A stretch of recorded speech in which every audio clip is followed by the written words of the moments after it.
जय भोले की हर हर महादेव बम बम भोले।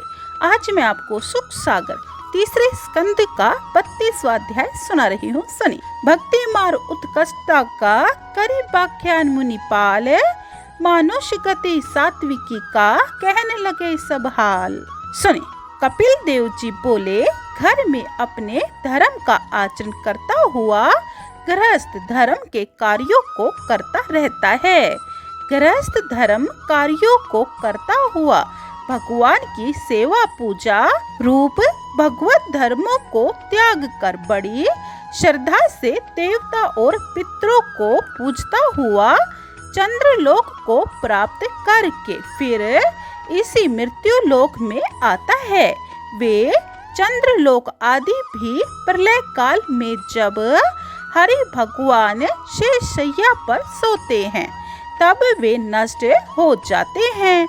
और जो पुरुष इन कर्मों में नहीं फंसते हैं और अपने किए हुए सब कर्मों को ईश्वर परायण कर देते हैं, वे अहंकार को छोड़कर शुद्ध चित्त होकर सूर्य द्वार से परिपूर्ण परमात्मा को प्राप्त करते हैं। वे दो प्रारब्ध के अंत में जब प्रलय होता है तब तक ब्रह्मलोक में निवास करते हैं।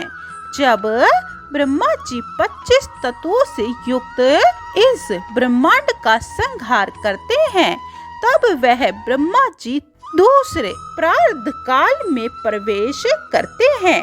इसी को दूसरा प्रारब्ध काल कहते हैं।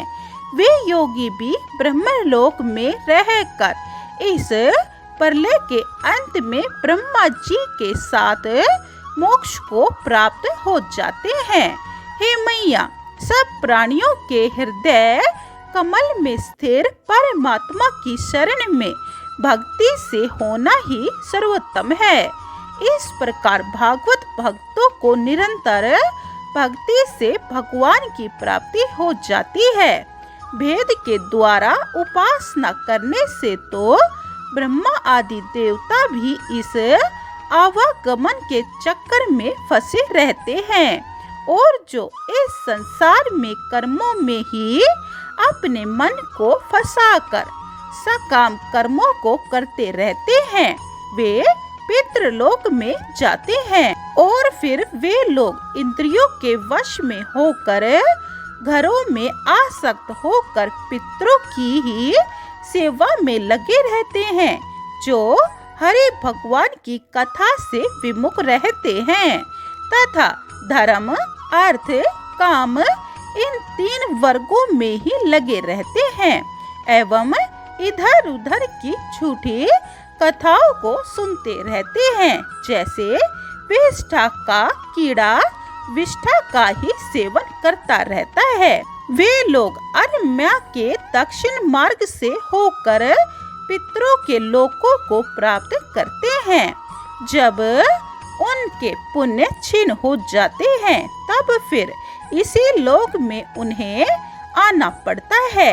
इसीलिए हे मैया, तुम सद्भाव से भक्ति पूर्वक भगवान का ही भजन करो। वसुदेव भगवान में किए हुए भक्ति योग से ज्ञान और वैराग्य उत्पन्न होता है। जब भक्त का चित्त भगवान में दृढ़ हो जाता है तब वह इंद्रियों की वृत्तियों के शुद्ध हो जाने पर खोटे विषयों में नहीं फंसता है। इस तरह पर ब्रह्मा परमात्मा की प्राप्ति निसंग मनुष्य भक्ति और योग के अभ्यास से ही कर सकता है, अन्यथा नहीं। हे पूज्य मैया, ब्रह्मा के दर्शन करने वाला ज्ञान तुमको कह दिया, जैसे कि प्रकृति और पुरुष का तत्व जान लिया जाता है। चाहे निर्गुण ज्ञान योग करो, चाहे मुझ में श्रद्धा रखने वाले भक्ति योग को करो, दोनों से ही भगवान की प्राप्ति होती है।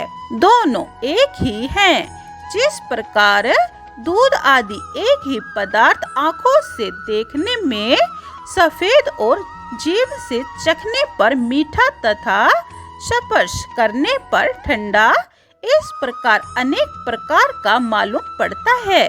उसी तरह एक ही भगवान विभिन्न शास्त्र मार्गों से अनेक प्रकार के से मालूम पड़ते हैं।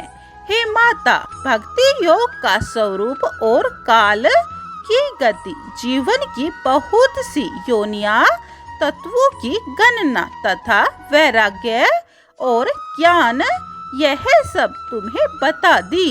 इन सब बातों के तत्वों का उद्देश्य दुष्ट, उद्दंड, अभिमानी, दुराचारी, कपटी, ढोंगी, लोभी और जो अभक्त हो ऐसे पुरुष को नहीं करना चाहिए। जो श्रद्धालु हो, विनम्र हो, सब प्राणियों में प्रेम करता हो, मेरी सेवा में तत्पर रहता हो तथा विरक्त हो, शांत चित्त हो, पवित्र हो, ऐसे पुरुष को ही इनका उपदेश करें। हे माता जी, इस रहस्य को जो श्रद्धा से सुनता है अथवा सुनकर दूसरों को उपदेश करता है, वह मेरे पद को प्राप्त करता है। बोलिए ओम नमः भगवते वासुदेवाय। 32वां अध्याय समाप्तम। जय भोले की 33वां अध्याय यह आप दूसरी वीडियो में सुने। अगर आपको शिव महापुराण और सुख सागर पूरी सुननी है तो यह चैनल सब्सक्राइब कर ले और कमेंट में जय भोले के लिखे। जय भोले की। हर हर महादेव। बम बम भोले।